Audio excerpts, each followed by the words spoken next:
अब साक्षी मलिक जो पूछ रही हैं वो इम्पोर्टेंट है और मैं उस पर आना चाहती हूँ। वरुण जी और रोहन जी, ये जो सवाल उन्होंने कहा गलत संदेश नहीं जाना चाहिए इससे, यानी कि अब आज भले ही पार्टी ज्वाइन कर ली बजरंग पूनिया ने और विनेश फोगाट ने, लेकिन गलत संदेश नहीं जाना चाहिए। अब बहुत से लोगों ने उस आंदोलन की बात, जिस समय आंदोलन चल रहा था उस समय, वरुण जी को लीजिए स्क्रीन पर, उस समय भी ये सवाल पूछे जा रहे थे कि क्या इस आंदोलन के पीछे कोई सियासी हवा है।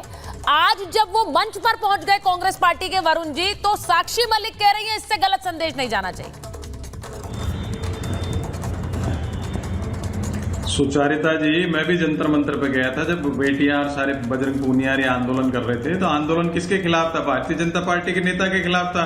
कितने अडिग हो गए, कितने क्या शब्दों का उपयोग करूं। सुप्रीम कोर्ट को जिसके लिए एफआईआर दर्ज करानी पड़ी, 2 मिनट में एफआईआर दर्ज होती है ऑनलाइन, इतना आंदोलन करना पड़ा। जब एफआईआर दर्ज हुई उसके बाद भी कोई कार्यवाही नहीं की, उसके बेटे को इन्होंने टिकट दे दिया। और फिर आप कह रहे हो कांग्रेस ज्वाइन क्यों कर लिए? तो उनकी स्वतंत्रता है, उनको लगा भाई जो उनकी वॉइस को रेज कर सकता है, तीसरी पार्टी में भी जा सकते थे। भारतीय जनता पार्टी तो पूरे देश में, आपने नोट किया होगा, 4 जून के परिणाम के बाद अचानक से पूरे देश में किस प्रकार से रेप की घटनाएं बढ़ रही हैं, आप उस पर कोई चर्चा नहीं करना चाह रहा। आज उज्जैन की एक घटना मैंने देखी, अब सत्य है कि नहीं अभी तो मोबाइल पे देखिए, आपको भी पता होगा, आपने देखी होगी, रोड पे बलात्कार हो रहा है किसी लेडी का। तो ये किस प्रकार के शासन चला रहे हैं? 10 साल से प्रश्न पूछते हैं, कांग्रेस ने ऐसा किया, कांग्रेस ने ऐसा किया।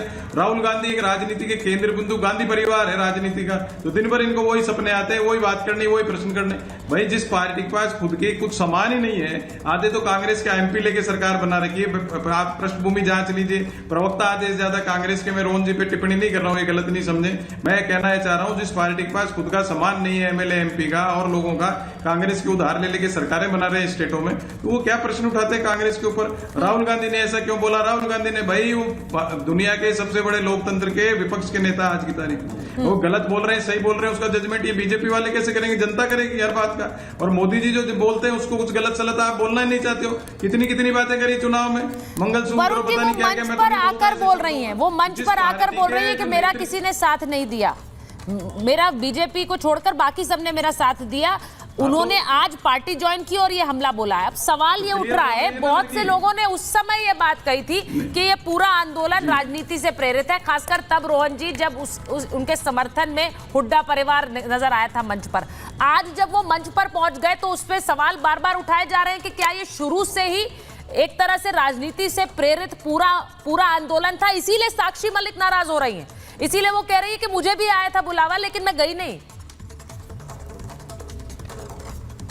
बिल्कुल सुचित्रा जी, देखिए ये जो पूरी स्क्रिप्ट जब चल रही थी उसका मुझे लगता है समापन हुआ, पूरे देश ने देखा। जो लोग भी उस समय पे आहत थे कि चलो क्या हो रहा है, आज उसको भी मुझे लगता है कहीं ना कहीं दुख होगा, क्योंकि ये स्क्रिप्ट तो है कांग्रेस के दफ्तर से लिखी गई थी। अगर आपका राजनीतिक नहीं होता तो उस टाइम पे भी राजनीतिक नेता वहां पे नहीं होते। अगर आप न्याय के लिए लड़ रहे होते तो आपकी जो न्याय की लड़ाई में राजनीति आप मिक्स नहीं करते। जब राजनीति पहले ही दिन से मिक्स थी, इसका मतलब है इसका अंजाम ये था। देखिए मैं कभी कोई खिलाड़ी पे सवाल नहीं करता हूं, पर मुझे लगता है कि कहीं ना कहीं खिलाड़ियों के कंधे पे बंदूक रख के कांग्रेस अपनी सत्ता का निशाना जो साधने का विफल प्रयास कर रहा है, उसकी जनता, हरियाणा की जनता देगी।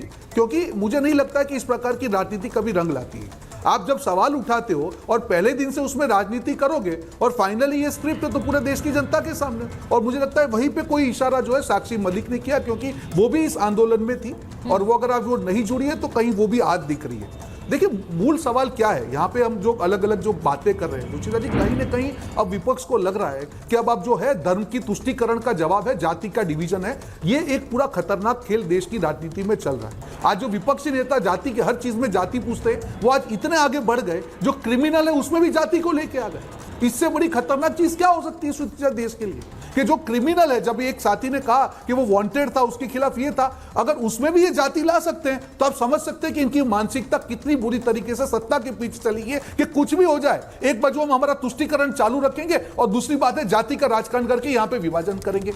ये खतरनाक राजनीति की तरफ देश जा रहा है। पर मुझे देश की जनता पे भरोसा है, देश की जनता ये जानती है कि एक बार तो उनको जो है पूरे ये माहौल के अंदर आप इन्फ्लुएंस कर सकते हो, बार बार नहीं कर सकते। जम्मू कश्मीर की आप बात मैं आपके कर रहा हूं, 2 करोड़ से ज्यादा सैलानियों ने वहां पे प्रवासी बन के लोगों को रोजगार दिया है और वहां पे जाके वहां पे भी आप डिवीजन करते हैं। दूसरी तरफ एनसी जो उनका साथी पक्ष है वो कहता है कि पाकिस्तान के साथ डायलॉग होना चाहिए, वहां पे उनका ट्रेड ओपन होना चाहिए, उसके ऊपर चुप बैठे। वहां पे आप संविधान की बात कर रहे हैं, आप 370 को हटाने की बात कर रहे हैं, इसका मतलब है कि आप जो रिजर्वेशन के खिलाफ है, जहां पे लोगों को सालों से अभी 70 साल तक रिजर्वेशन नहीं मिला, भाजपा के राज में उनको रिजर्वेशन मिला, आज उसके भी आप खिलाफ है। एक शब्द आपके मुंह से नहीं निकलता है। किस प्रकार की राजनीति कर रहे हैं? ये जो विरोधाभास है उसके खिलाफ ही पूरा देश चल रहा है। एक तरफ आप कश्मीर में जाके वहां पे बोल रहे हैं बाकी दूसरे स्टेट के लोग बाहरी है, जहां पे क्रिमिनल को मारा जाता है उसमें भी आप जाति ढूंढते हैं। मत करिए, जहां बुलडोजर अवैध प्रॉपर्टी, लेकिन रोहन जी सवाल तो यही है, रोहन जी सवाल यही है, मत करिए। ये सवाल यही है कि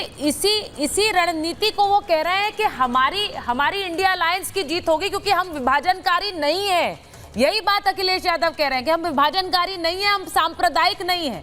वो जाति भले ही ढूंढ ले एनकाउंटर में कि भाई मंगेश यादव है तो मारा है, वो भले ही बाहरी कह दे पूरे देश के लोगों को, चाहे देश भर के लोग कश्मीर जाएं, अगर वो वहां बस रहे हैं तो वो बाहरी है प्रोफेसर कुमार, वो नहीं है कश्मीर के लोग। ये डिवाइड कश्मीर और इंडिया, ये हम इसके खिलाफ तो लड़ते आए हैं न जाने कब से कि कश्मीर भारत का हिस्सा है। एक बार फिर वहां जाकर कश्मीर और इंडिया वाली बात उन्होंने कर दी और वो सांप्रदायिक नहीं है, ना ही वो विभाजनकारी है। प्रोफेसर कुमार देखिए, ऐसा है, जो मैंने पहले बात जहां पे छोड़ी थी कि अंग्रेजों ने रातों रात लोगों को लो कास्ट बना दिया था, क्रिमिनल कास्ट बना दिया था, क्रिमिनल ट्राइब बना दिया था, मार्शल रेस बना दिया था, तो वो तो चले गए। आज वही विभाजन करने के लिए हमारे देश के अंदर जो सोरोस बैठ के कह रहा है और जिन्होंने चीन के साथ गुप्त संधि कर रखी है, आज वही जाति का विभाजन वो इस देश में खड़ा कर रहे हैं। और मालूम है एक इनके घबराने की एक और सबसे बड़ी बात क्या है? योगी जी ने हिंदुओं को एक आधुनिक मंत्र दे दिया है कि बटोगे तो कटोगे, और ये तिलमिला उठे हैं कि इस मंत्र से अगर हिंदू इकट्ठे हो गए तो क्या होगा। और मैं तो ये कहूंगा कि योगी जी ने जो आधुनिक मंत्र दिया है, हर हिंदू को यह मंत्र का उच्चारण रोज सुबह शाम करना चाहिए, अपने बच्चों को सिखाना चाहिए ये मंत्र, कि जो सदियों से कटते चले आए इस जातिवाद की वजह से और उन चीजों की वजह से, और आक्रांता हावी होते रहे। और इन साहब से पूछिए जरा, ये जाति जाति कर रहे हैं, अरे किसी शेख की कुरैशी से शादी तो करा के दिखा दीजिए। ठीक, ये सीधी बात। अब हिम्मत है तो किसी पसंदा की शादी तो करवा दीजिए, शेख के साथ में या खान के साथ में। अजीज खान साहब, बड़ी हिम्मत करके आप जाति जाति की कह रहे हैं कि हम जोड़ने वाले हैं, पहले उनको तो जुड़वा दीजिए। ठीक है, जो आपके वोटर है, एक बार मैं अजीज खान सारे क्रिमिनल ही आपकी जाति के रहेंगे, काउंट कर लीजिए। अजीज खान साहब और अवधेश जी को लीजिए जरा स्क्रीन पर। एक ये बात चर्चाएं जब अब हम आज जब ये बात कर रहे हैं अजीज खान साहब, मुझे पता है कि सारे राजनीतिक दलों ने उस समय टिप्पणियां की जब विनेश फोगाट और बजरंग पूनिया और ये सब लोग प्रदर्शन कर रहे थे, और उस समय बार बार ये बातें पूछी गई कि क्या ये राजनीति से प्रेरित है, क्या इस आंदोलन के पीछे कांग्रेस का हाथ है, ये पूछा गया। आज जब वो लोग पार्टी में शामिल हो जाते हैं, जिस समय ओलंपिक कंट्रोवर्सी हुई उस समय भी ये सवाल पूछे गए। अजीज खान जी को लीजिए प्लीज स्क्रीन पे। उस समय भी ये बातें उठी और ये भी कहा गया कि विनेश फोगाट के साथ पूरा देश खड़ा हुआ है, लेकिन आप लोगों ने अटैक किया, आप लोगों ने कहा कि नहीं देखिए अभी भी राजनीति हो रही है, मेडल नहीं आया, इसके पीछे भी कोई राजनीति होगी। ये बातें भी कही गई, यहां तक कह दिया गया कि मेडल को रोकने के लिए कुछ किया जा रहा है। पर आज जब वो कांग्रेस में शामिल हो जा रही हैं तो इसके पीछे की एक राजनीति साफ नजर आती है, खासकर तब जब साक्षी मलिक बोलती हैं। देखिए सुचरिता जी, एक बात आप समझो, मैं कह रहा हूं कि ये खिलाड़ियों के लिए ये जो काल है वो अमृत काल नहीं है, ये इससे बुरा दौर नहीं रहा होगा शायद जिंदगी में। जिस तरह खिलाड़ियों को प्रताड़ित किया गया, प्रताड़ित करने का प्रयास किया जा रहा है, और मैं बता रहा हूं इस सरकार ने खिलाड़ियों को हर तरीके से जहां जैसे मौका मिला है उनको कहीं ना कहीं उनको अपमानित किया है। आप कह रही साहब ये खिलाड़ी, आप हरियाणा की बात कर रही हैं, हरियाणा में तो खिलाड़ियों का समझिए पूरा वहां नर्सरी है, लेकिन हरियाणा की तमाम हमारी बहनें किस तरह उन्होंने अपनी अजमत को बचाने के लिए मांग किया इसी सरकार से, लेकिन सरकार नहीं चेती, सरकार ने ध्यान नहीं दिया। आप कह रहे राजनीति हो रही, अगर कोई बैठ करके जंतर मंतर पर प्रदर्शन कर रहा है और ये कह रहा कि मेरे साथ फला फला हरकत हुआ, और आप उसे कहीं राजनीति से जोड़ रही है। अफसोस है मुझे, कम से कम उसे न्याय दिलाने की बात करने के बजाय आप कह रहे हैं कि साहब वो राजनीतिक परिदृश्य चल रही है। और दूसरी बात, दूसरी पार्टियां अगर ऐसे मौके पे उनकी मदद के लिए गई तो उसमें बुराई क्या है, जाना भी चाहिए। कोई अगर आहत है, अगर कोई आहत है तो उसकी मदद होनी चाहिए।